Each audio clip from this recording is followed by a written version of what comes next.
Il a beau être dans cet état, le grand étang, même sans hautes eaux, fait toujours son effet. Le contraste des couleurs, le marron, les différents verts de l'étang et la hauteur aussi de la montagne derrière.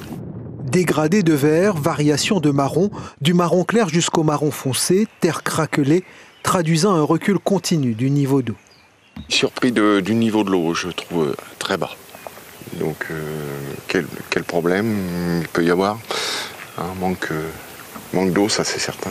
Le grand étang, plus grand plan d'eau intérieur de la Réunion, peut être à sec comme contenir 13 millions de mètres cubes d'eau sur une superficie de 80 hectares. Elle est super haute, la cascade, là. Les cascades du Bradanet exhibent des filets d'eau.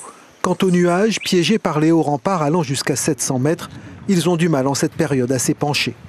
Le bassin versant ne reçoit plus de pluie depuis le mois de mai, avec un déficit prononcé en juillet, août et septembre. Les grands étangs étant alimentés par 2 cours d'eau et toute l'eau qui peut ruisseler sur le sol grâce à la pluie, moins de pluie, l'alimentation ne se fait plus et les eaux du grand étang s'infiltrent. Le rétrécissement du plan d'eau condamne aussi les poissons à la mort.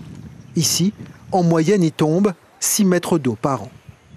On voit que la petite île du milieu, enfin le petit bosquet, devient une île. Donc on s'est dit effectivement que ça pouvait monter haut. Mais 10 mètres, non, j'aurais jamais cru. Jusqu'à 17 mètres en 1989. Le lac est généralement à son niveau maximal, entre mars et mai.